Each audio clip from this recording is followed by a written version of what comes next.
There's not a whole lot that needs to be said in relation to our running for judicial office. I wrote down a couple of new. Let me tell you about the first time I met Jay Roth 35 years ago.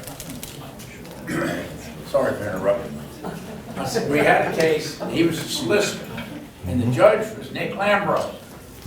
And I said, Jay, you don't know about this case. It's a little nit case. I said, I'm gonna whip your ass. And I said, whoever wins has to take the other one to lunch. And so we're up there, and two people walk in the door. And everybody knew this judge didn't work on Fridays, and he left at noon.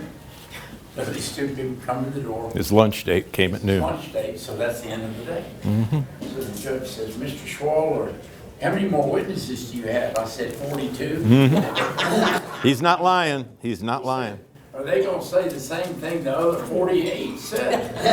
I said, yes, sir. He says, it sounds like reasonable doubt to me, not guilty. Not guilty. Judge went for lunch and I went home. It's as simple as that. Again, there's not much. I could say a whole lot, and I could razzle and dazzle you with our court numbers, and I could razzle and dazzle you with all the things that we're doing in court. I've been a judge for 16 years, and a little like Paige, she's on her third election, I'm on my fourth election, and this, again, is the first time that I have opposition in relation to my reelection campaign running for state court judge. I've had the good fortune of being your judge for 16 years, and I could tell you this, learning as a judge, I can tell you that I have found most people are concerned, and the court is concerned as well, with following the law. Paige said it, I'll say it. It doesn't matter whether you're a superior court judge, it doesn't matter whether you're a state court judge, a municipal court judge, a city judge, a part-time judge, a court of appeals judge, a Supreme Court judge. Doesn't matter whether you're in Fulton County or across the state or across this country. Your job should be to follow the law that's written on the books. If you can't do that, you don't need to be a judge. It's as simple and plain. I have found out, being a judge, that, and I can tell you that our courts, at least in Fulton County, are open to each and every individual, no matter your economic or social status. We are there for everyone. I have found, and it's important as well, that we treat each and every individual who comes before us with respect and dignity. If we can't do that, then it's not reasonable for us to sit up there. And the third thing, there's no place in our courts for any type of prejudice or bias. We try, it's our job to make sure that those things are followed each and every day, and it's my responsibility to make sure that those guidelines are followed, as every judge on the bench should follow them each and every day.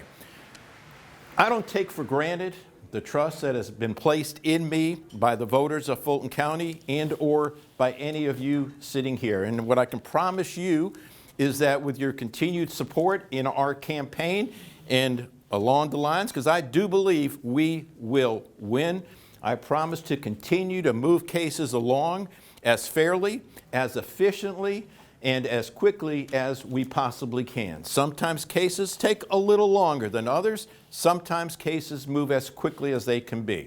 But I'll do my best to make sure that your case, when it's before me, before my court, moves as fast as it can towards a resolution. I'm here to ask for your vote. I'm here to ask for your support.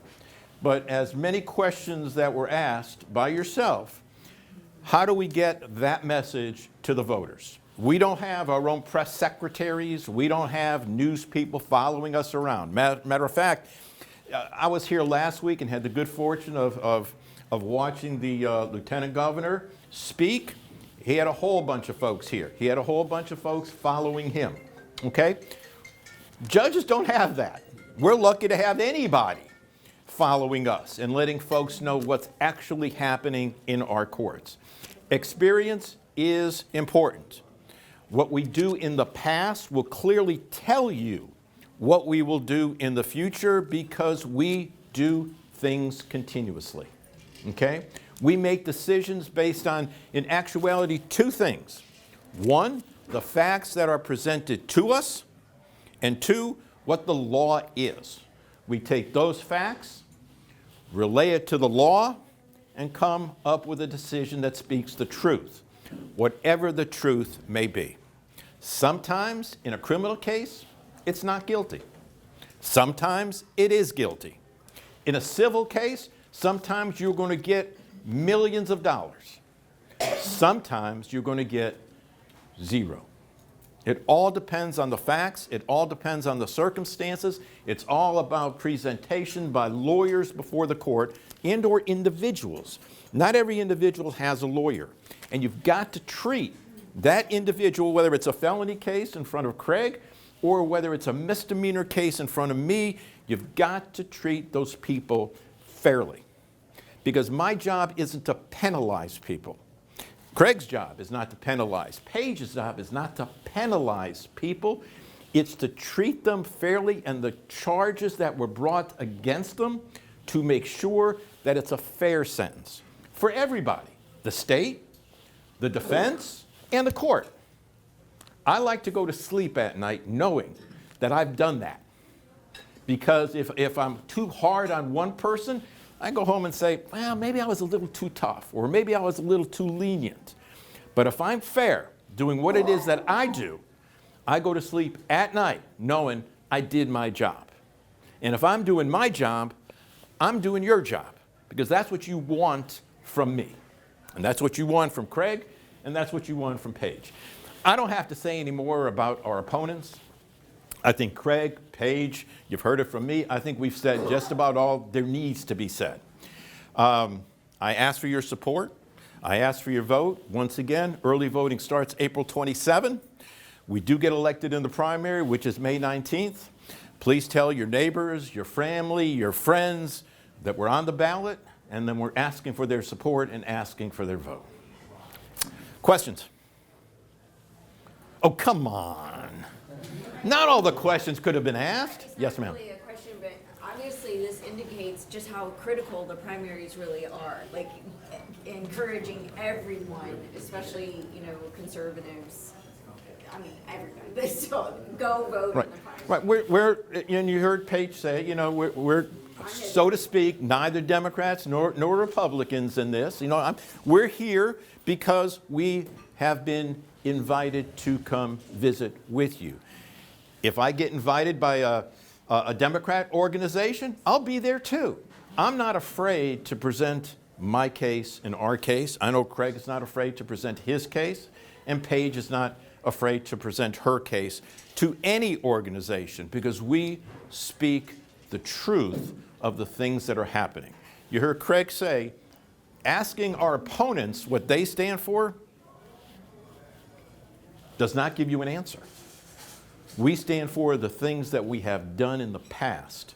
And that's good government, that's good sentencing, that's good real life decision making that we've had practice in the past and practice in the future. Yes, sir. This issue about bail, you're turning people loose without bail, without posting any bail or a mental bail. What can be done about that, if anything? Okay, great question. Thank you. First, understand that every individual is entitled to a fair bond. Every individual is. It doesn't matter what the charge is. Eighth Amendment, I got that. Fair enough. So it could be $1, it might be $100 million, depending on the charge that's being presented. But bond only is presented so that that person will show up in court. That's what it's for. It's you're putting up money, and your promise is, I'll show up in court whenever that court date is. Does that happen? I can tell you that in my court, 40% of the time, it happens. I have a large number of individuals who don't show up in court when they're supposed to. Now, I know we've talked earlier about the jail being filled with individuals who can't get out on bond. That's a question maybe Craig can answer a little bit more than I can, because in my misdemeanor cases, My bonds are based on cases involving drunk driving, DUI, domestic violence cases, criminal trespass. Superior Court judges deal with the more serious cases, and I'll call them more serious, the murders, the rapes, the robberies, the incest, the RICO types of cases. That's something that a Superior Court judge is going to be dealing with rather than me. But yes, individuals sometimes need to make bonds, and some judges are letting them out without any bonds whatsoever, with signature bonds, letting them out of jail. I was relating a situation where sometimes the person who goes out and commits 5 or 6 crimes, God bless you, it may be because that individual is homeless. It may be because that individual doesn't have a job, doesn't have a family, has nowhere to go, and goes out, I could be right here, and breaks a window. That individual may get arrested. What that individual might be looking for is a roof over their heads, a meal, medical attention, clothing, which the jail provides. But a jail isn't a hotel for some folks. Craig will tell you, and he always advised me, there's the individual that needs to be in jail is the person that you're afraid of. Individuals who just go out and commit crimes may not need to stay in jail. Craig, correct me on that. You say it much better than I do. There's two kinds of people that belong in prison. One is the person that is so bad that we're so afraid of them that we have to lock them up to protect society. My vision of prison is to protect society. The second one is somebody that we know is going to commit more crimes in the future. Well, how do we know that? Whether they're in a gang or they have a long past criminal record. The best indicator of future conduct is past conduct absent some positive intervening cause. And so if you're picking a jury and the questions asked to the jurors, well, what is the relevance of a past criminal record on somebody's guilt or future crimes? Everybody raises their hand and says, yes, it's indicative of that.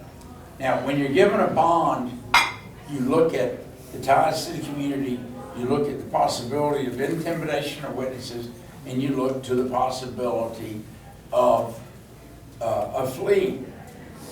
And if I'm in doubt, anyway, I lock them up. If in doubt, lock up. Now, the case where I told you where the 2 men were here illegally from Mexico, and they decided he was going to go to trial. Well, you can't ask them if they're here illegally. You can ask them, are you a U.S. citizen? And so what I did in that case, because we were getting ready to try it instead of the plea, I revoked his bond because I knew he would flee to Mexico. Okay, so I'm not just going to give a bond willy-nilly. Now, Jay's cases are misdemeanors, and generally they get bonds, but my cases are not. And we have a lot of problems with our magistrate court and the elected chief magistrate, who is very defiant to the Superior Court judges. And those are the judges that are granting bonds. Who is that, Craig? Huh? What's the judge's name? She and I also don't go to lunch. What's her name?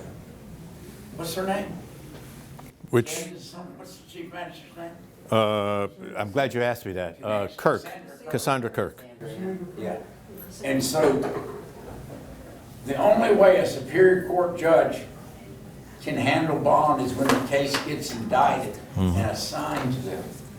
Other than that, it goes through the lower courts. And maybe the answer is to have a law that says only an elected Superior Court judge can grant bonds on felony. I don't know. That's what I'm getting at. What needs to be changed? You need probably a law that says only elected Superior Court judges can grant bonds on the 7 deadly sins: murder, rape, armed robbery, child molestation, whatever. And if I'm not mistaken, that we passed that in Fulton Here's County. the problem. It doesn't say elected, it says Superior Court judges. So then you're giving inferior judges the authority by designation is the Superior Court judge, and that's how they're getting around that. I don't think the law says elected. You have any more questions? So bonds are not as easily decided unless it's in the front of the judge generally that the case is in front of as well.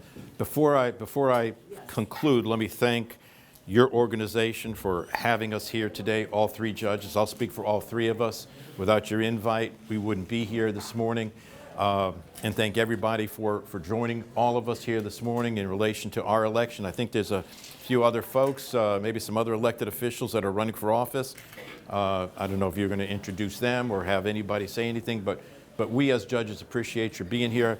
Is that a ballot though? Well, that's fair enough. I am having a fundraiser on the 15th of May as she's reading that document. Y'all welcome to come. It's in Buckhead. We are the Buckhead organization. It is in Buckhead at the Capitol Grill. Might want to stop by to say hey along those lines. And as was said previously, we appreciate whatever support you can give us. The campaign is costing. While the time of the primary is going downhill, our campaign is still moving forward, moving ahead, and whatever support you can give us. As you see some of my paper on your table, campaign is judgejroth.com. Whatever you can do, greatly appreciate it. Thank you for being here. Thank you for having us. Thank you.